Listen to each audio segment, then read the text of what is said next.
Hoy en Es la Hora de Opinar con Carlos Bravo Regidor, Vanessa Romero y Eduardo Guerrero. Vamos a discutir sobre la declaración de culpabilidad de Ismael El Mayo Zambada y sus implicaciones para Estados Unidos y México.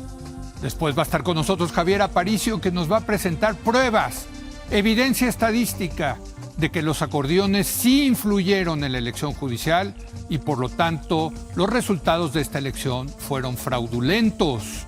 Y para terminar con Joseph Polizuk, vamos a hablar de la situación que está ocurriendo en Venezuela ahora que Estados Unidos está amagándolos con una posible intervención militar. Así que quédese aquí en N+ Foro, que ya comenzó la hora de opinar.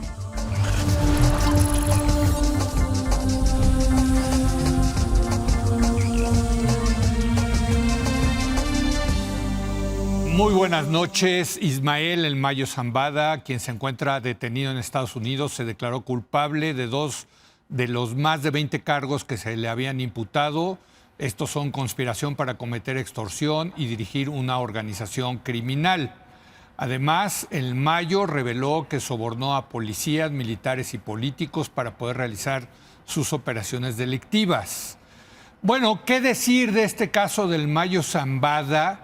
¿Qué podemos concluir del arresto y la declaración culpable, pues, del fundador de uno de los carteles más importantes de la historia del mundo, hay que decirlo, como es el cártel del Sinaloa? Vamos a discutir este tema con los colaboradores de los martes. Carlos Bravo Regidor. Carlos, muy buenas noches. ¿Cómo estás, Leo? Compañeros, buenas noches.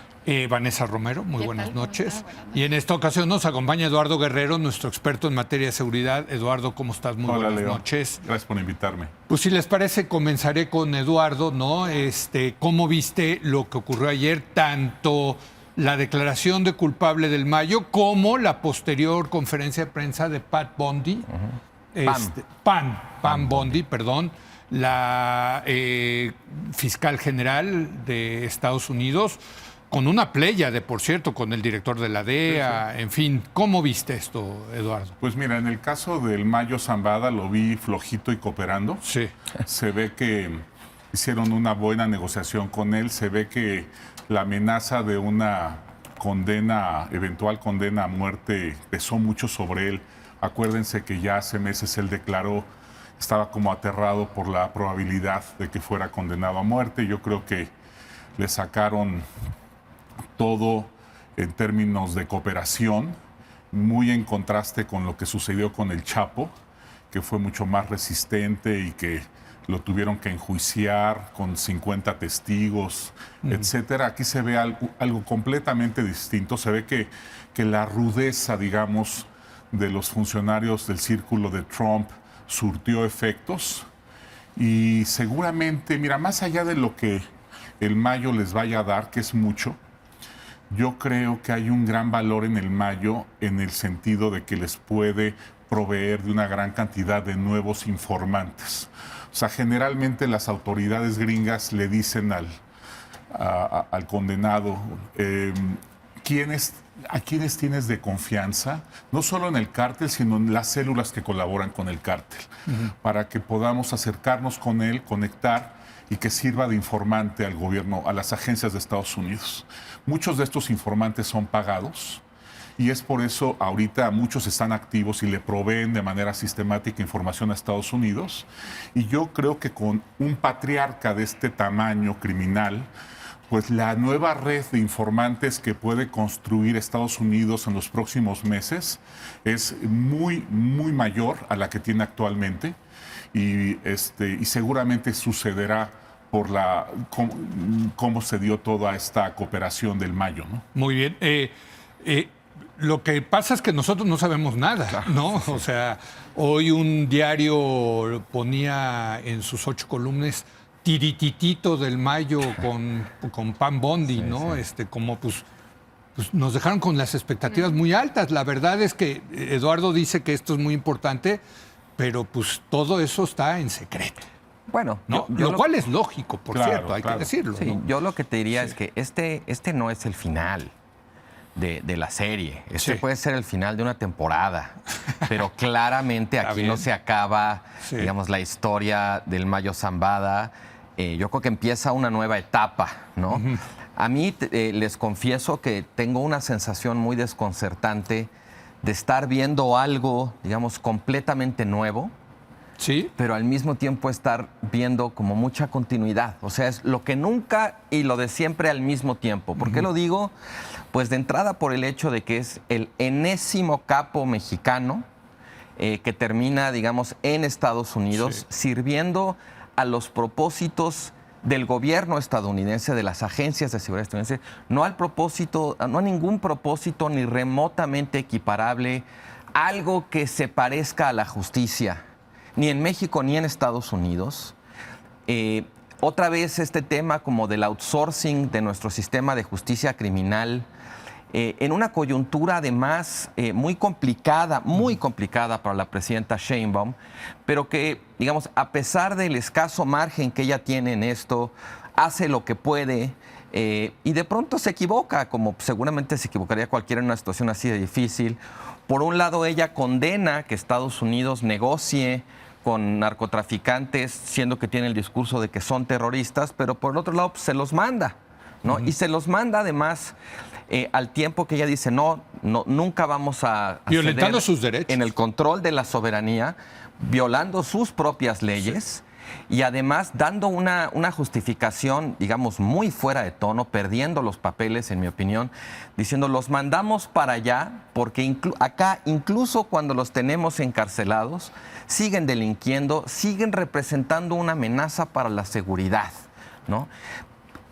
Ese comentario de parte de un secretario de Estado o de una presidenta, la verdad está muy fuera de lugar. Y uno se pregunta, bueno, entonces, ¿qué, somos un Estado o somos un campamento?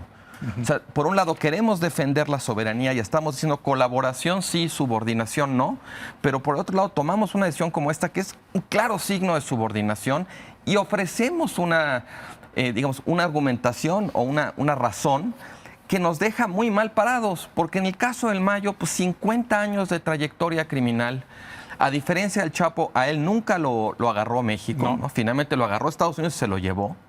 Digamos, una impunidad impecable, ¿no? Entonces, no los agarramos. Y cuando los agarramos, de todas maneras, los tenemos que mandar para allá porque acá no podemos hacernos cargo, ¿no?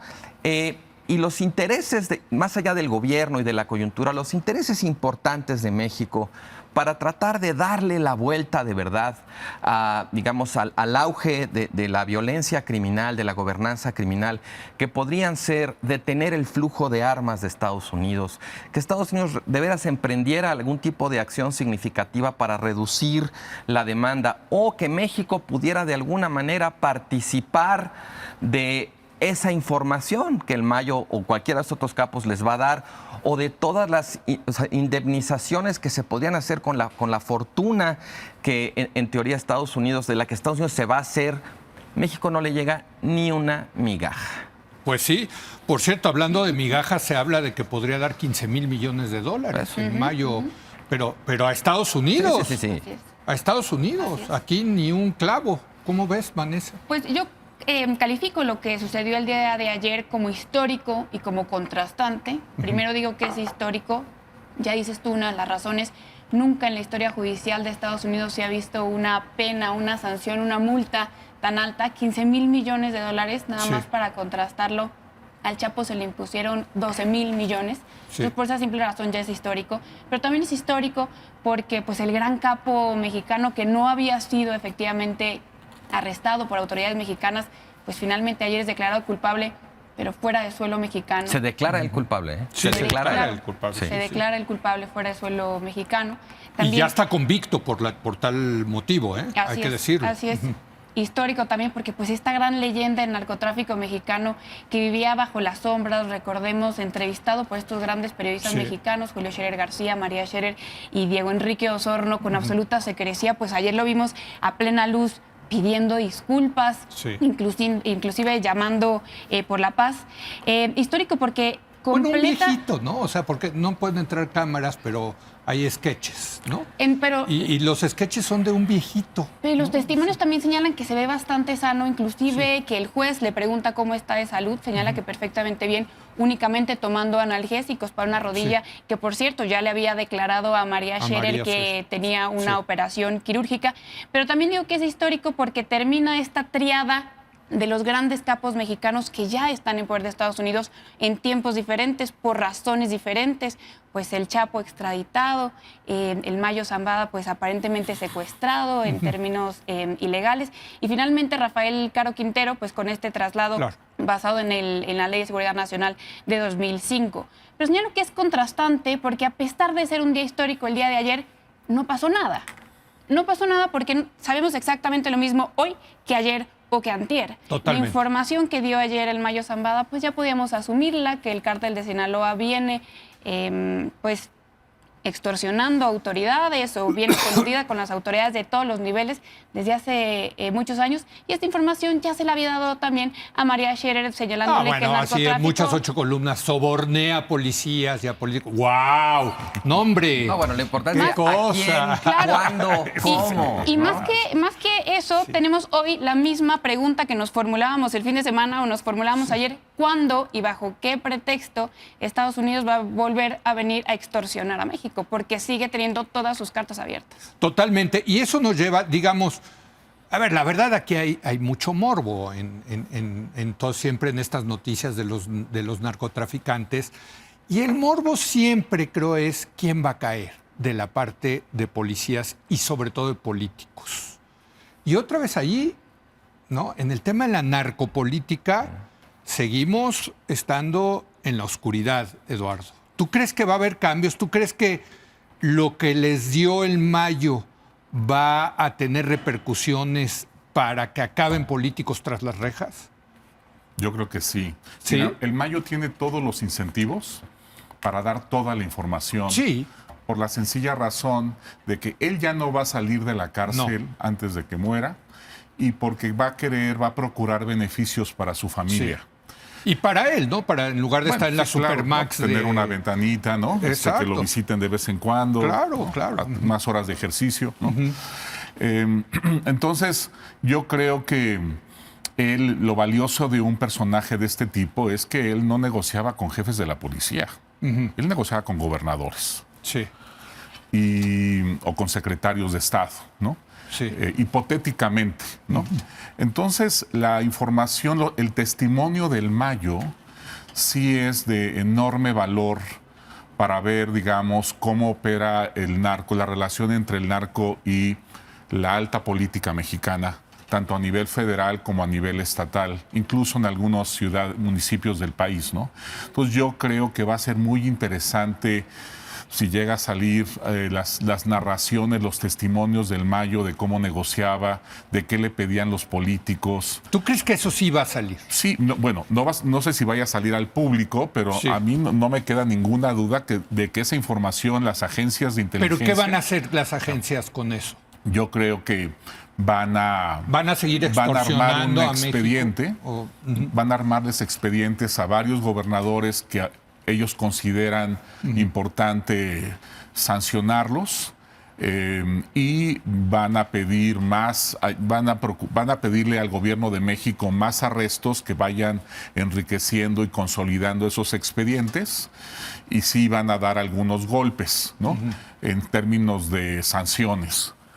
Incluso es posible que se guarden la información y que no digan nada y que se esperen a que estos políticos vayan a Disneylandia. No, ya no va nadie, ya no van los políticos mexicanos, no se han dado cuenta, ya no pisan territorio estadounidense. Bueno, pues ese también es un gran dato, ¿no? ¿Cuáles son los políticos que ya nunca van a Estados Unidos y que antes sí iban? Pues los de la 4T, ninguno en las vacaciones del bienestar pasó por Estados Unidos. Ahora, estas cifras de 15 mil millones de dólares en realidad son cifras simbólicas, sí. ¿no? Que más o menos supuestamente es el monto de la fortuna que amasaron durante su carrera criminal y que justifican las confiscaciones que harán de propiedades en los próximos meses o años, de los ranchos, las fábricas. Por ejemplo, se decía que el Mayo era el gran productor de huevo en Sinaloa, ¿no?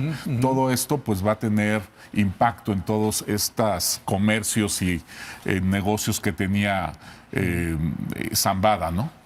A ver, el tema de la narcopolítica, creo que aquí está. Esa es, digamos, la parte, insisto, hay mucho de morbo, pero hay mucho también de fondo en el asunto. ¿Qué tan penetrado está el Estado mexicano, Carlos? ¿No? Mira, yo creo que una manera de entender la situación en la que está el gobierno mexicano, en particular la presidenta Sheinbaum, en esta coyuntura es pensar que está atrapada entre la espada de las presiones de Donald Trump y la pared de la narcopolítica mexicana.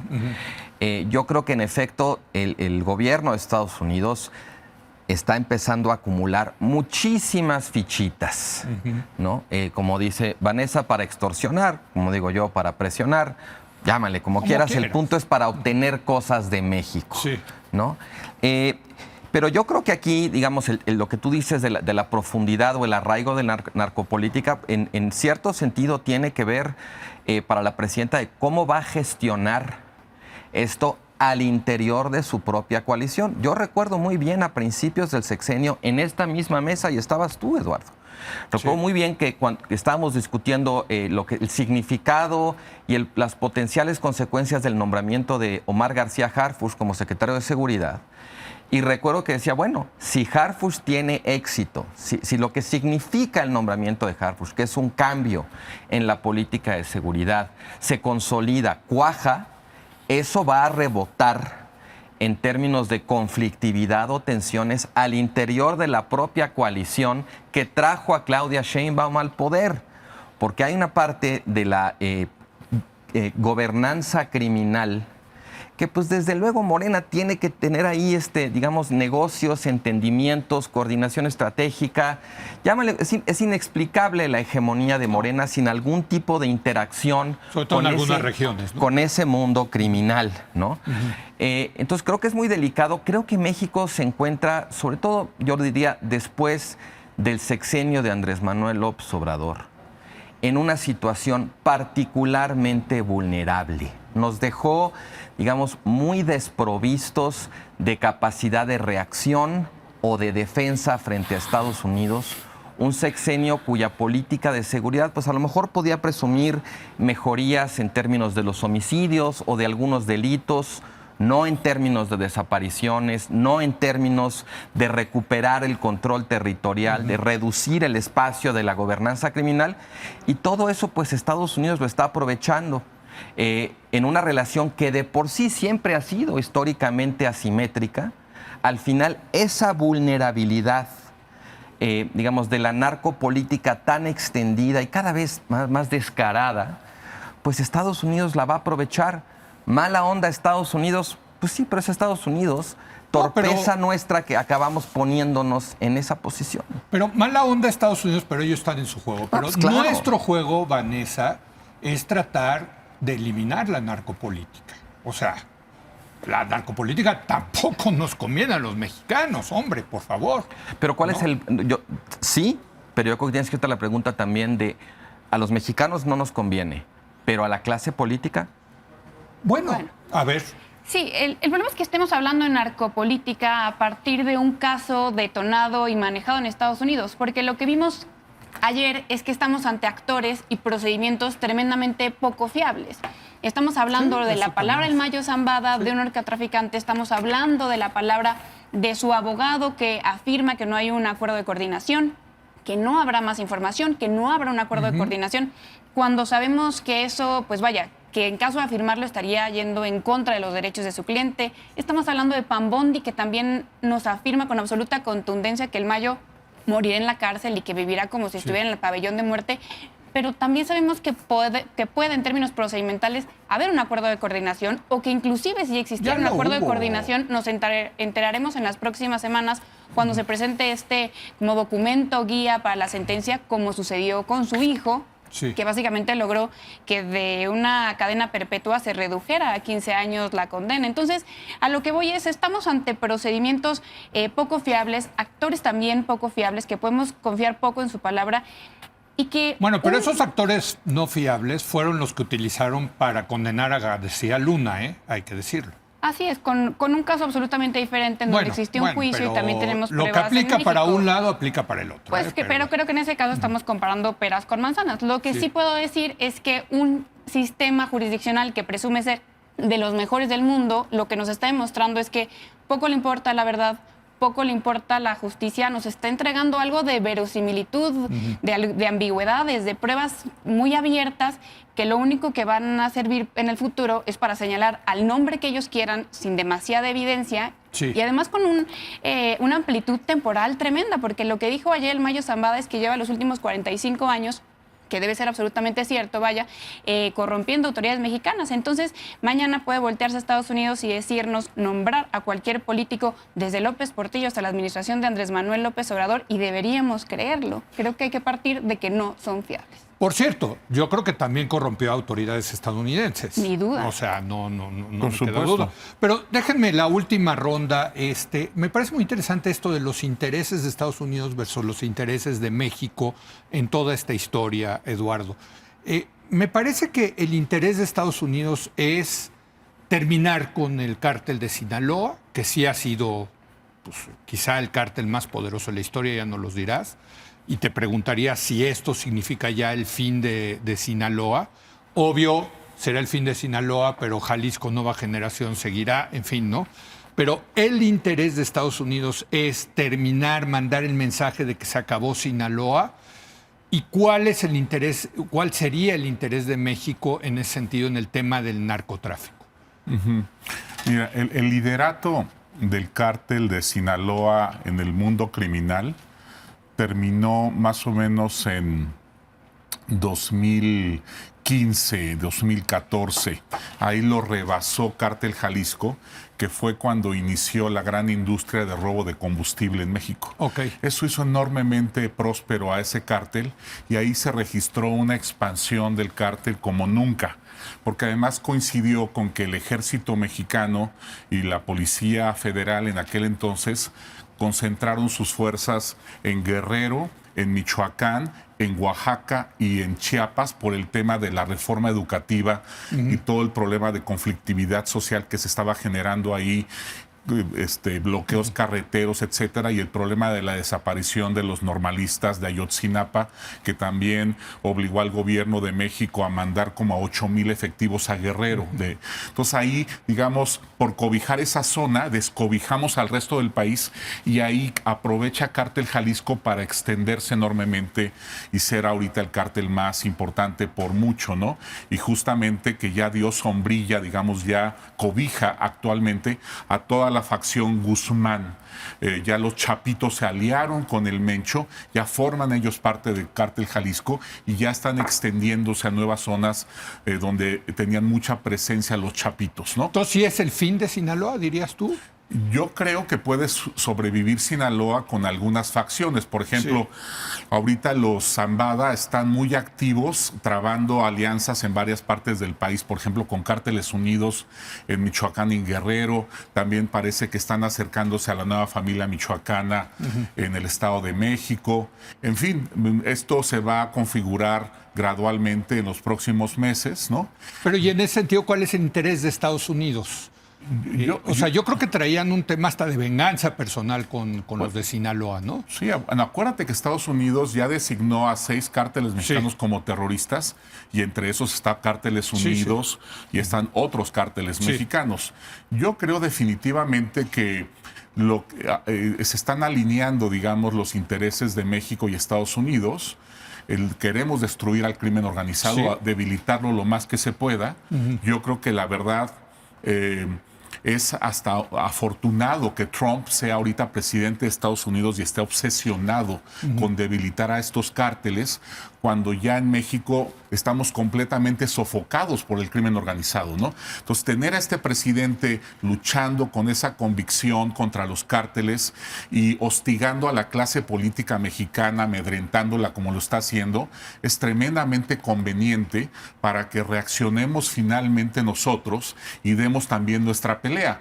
Yo siento francamente que si Trump no fuera presidente de Estados Unidos, nosotros seguiríamos en la chicha, en la chicha, y además ya tendríamos mucho más penetración y fuerte a muchos cárteles que ahorita ya tienen, digamos, el yugo de esta designación como terroristas, ¿no? Entonces, definitivamente creo que es favorable esta actitud de Trump para, digamos, simbrar al crimen organizado mexicano, para obligar a la autoridad a luchar con ellos y también para abrirles esos cajones con estas secretos innombrables, inconfesables que tienen muchos políticos mexicanos de alianzas con liderazgos criminales, ¿no? Pues está muy interesante lo que dice Eduardo, ¿no? Sí. Me parece, o sea, de que sí parecería que hay un momento de alineación de intereses de Estados Unidos y México.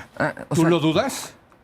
A mí me parece muy persuasivo el Sí. argumento. Creo que hay un contrapunto, no necesariamente que refuta esa idea, pero que la complica, en el sentido de que al venir, digamos, la energía, la voluntad, la iniciativa de Estados Unidos, pues los intereses de México quedan en una posición muy secundaria o, bueno, con el potencial de alinearse a los de Estados Unidos. Yo no creo aquí, Leo, que se estén alineando los intereses de México y de Estados Unidos. Bueno, lo dice Eduardo de que si no estuviera Trump estaríamos en la cama Correcto, chicha, pero ¿no? sí, pero al mismo tiempo diría, ¿y qué significa la iniciativa o la energía que trae Trump a esta situación como para sacar a México de la zona de confort? Yo creo que lo que Trump representa, para decirlo en el argot de la política estadounidense, no es rule of law, no Sí. es Estado de Derecho, es law and order, ¿no? O mano dura, ¿no? Eso a Trump le viene muy bien en términos de su política interna. Claro. Creo todos que a con- México no le viene tan bien en términos de su política interna, porque eso es lo que, sobre todo López Obrador, había estado tratando de evitar, que era tener que enfrentar a los cárteles y hacerse cargo necesariamente del saldo de violencia adicional que eso va a producir, ¿no? Entiendo que, o sea, aquí quizás el dilema es, bueno, ¿qué es mejor? ¿Seguir en aquella calma chicha que permitió crecer las cosas hasta este punto? O pues tener que hacernos cargo, digamos, de una segunda edición yo te de contesto. la guerra. Yo también tengo mi idea, pero aquí A lo ver, que importa o sea, es qué es lo que quiere, cuál es el interés de México y, para ser mucho más pragmáticos, cuál es el interés del gobierno mexicano o tiene de otra. Y la segunda cosa también, digamos, un poco siguiendo esto, yo creo que tenemos que ser muy cuidadosos y hacernos cargo de lo que nos toca y no eludir nuestra responsabilidad nacional mientras agitamos la matraca del nacionalismo. Hay una situación muy injusta respecto al papel o a la manera en que México se está relacionando con Estados Unidos en esto. Desde luego que la hay, pero la verdad es que me parece que México no hizo su tarea para evitar terminar puesto en esta situación. Al final, digamos, para mí, en términos como más macro, más estructurales de largo plazo, es imposible resolver la situación de la seguridad en México sin invertir en la justicia. Y lo que me parece es que la solución que se está configurando hoy en día es una situación muy orientada, digamos, a lo securitario y muy, muy, muy lejos, digamos, de la construcción de un sistema de justicia. Entonces, Muy bien. es una solución, sí, pero no es la solución que yo creo que al final le hubiera convenido a México. Bueno, pues te toca terminar con Bueno, esta alineación de intereses. Me parece muy interesante, ¿eh? Qué buen tema, ¿no? Sí. Pues creo que es posible. Vanessa.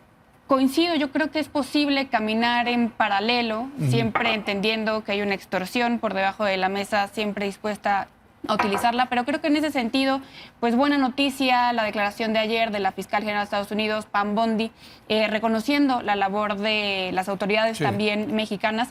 Y yo sí creo que Claudia Sheinbaum y su gobierno pueden utilizar, digamos, la fuerza de este discurso de Trump, como ya lo hemos visto, para darle una vuelta al abrazos no balazos que veíamos en el sexenio anterior y cambiar la política de seguridad. Entonces creo que en ese sentido sí puede funcionar esa alineación. También no cantaría victoria. Yo creo que hay ahí tenemos varias pistas de que hay alguna colaboración entre el Mayo Zambada y el gobierno de los Estados Unidos, independientemente de lo que se dijo ayer. Claro. Primero por esta declaración que hace el Mayo Zambada, fue muy alineada con las declaraciones de Trump diciendo que él lideraba un cártel de drogas, que son organizaciones que causan terror. Vaya, Sí, difícil sí. que esas palabras hayan salido naturalmente pues del capo.